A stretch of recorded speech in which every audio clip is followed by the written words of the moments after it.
So before you go looking for love, before you decide you need someone to complete you, try this. Sit with yourself. Really sit with yourself. Not with distractions, not with screens or noise or busyness, but just you and your own presence. And notice what comes up. Notice the discomfort, the restlessness, the voice that says you should be doing something more important. And then notice that voice is not you. It's just a thought, a habit, a pattern you learned somewhere along the way. Underneath all that noise, there's a silence. And in that silence, there's a kind of peace. Not the peace of having everything figured out, but the peace of not needing to. The peace of simply being alive, breathing in and out, existing in this moment without requiring it to be anything other than what it is. When you touch that peace, even for a moment, something in you relaxes. And from that relaxation, love becomes possible. Not the grasping, needy kind, but the kind that gives without keeping track. The kind that stays or goes based not on obligation, but on genuine care. And here's what's beautiful. When you find that peace in yourself, you start to recognize it in others. You can spot the ones who are also drinking from their own well, who don't need you to fix them or complete them. And when two such people meet, it's not about rescuing each other. It's about two whole beings choosing to walk alongside each other for a while, sharing what they have, learning from each other, growing together, but never losing themselves in the process. This is the great irony. The moment you stop needing love, you become capable of receiving it. The moment you stop chasing it, it finds you. Because you're no longer approaching people as a beggar, bowl outstretched, hoping they'll drop something into it.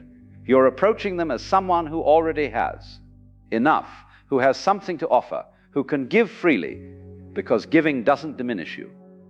And people respond to that. They're drawn to it because it's so rare to meet someone who isn't constantly taking, who isn't draining energy, who isn't using the relationship to fill some bottomless need. So if you want in love and be loved, start here. Stop trying to earn it. Stop trying to prove you deserve it. Stop performing and pretending and contorting yourself into shapes you think others want. Instead, turn inward. Make peace with the person you find there. Not by fixing everything that's wrong, but by accepting that nothing needs fixing. You're not a project. You're not broken. You're not incomplete. You're a living, breathing expression of life itself. And that's enough. It's always been enough. From that place, love is not something you chase or something you earn. It's something you are. It flows from you naturally, like light from the sun. And whether others return it or not becomes less important. Because you're not giving in order to get. You're giving because giving is your nature. And in that giving, you discover something remarkable. You discover that you were never empty in the first place. You were always full.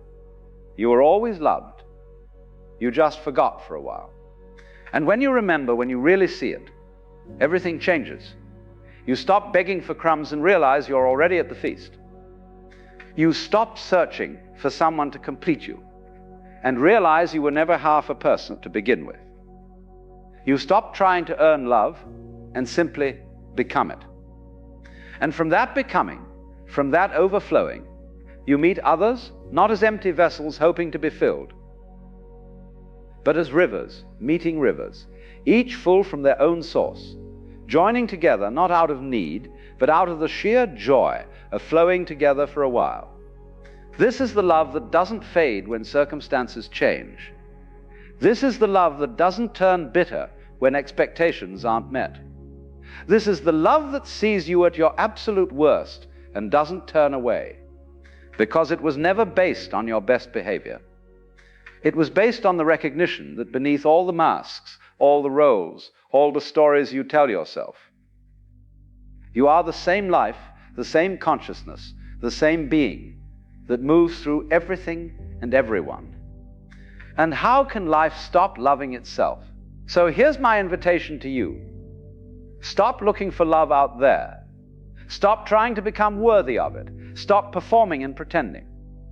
Instead, go inward. Meet yourself fully. Accept yourself completely. Not because you're perfect, but because perfection was never required. And from that acceptance, from that peace, watch what happens. Watch how love begins to flow from you without effort. Watch how the right people appear in your life, not to save you, but to dance with you. Watch how life itself begins to feel like the embrace you've been seeking all along. The love you want is not out there waiting to be found. It's right here, in you, waiting to be recognized. And once you see it, once you really know it, you'll understand that you were never unloved, never alone, never incomplete. You were always held by something so vast, so generous, so utterly without conditions, that you couldn't see it because you were looking for something smaller, something you could grasp and control. But real love cannot be grasped. It can only be surrendered to. And in that surrender, you discover that you are it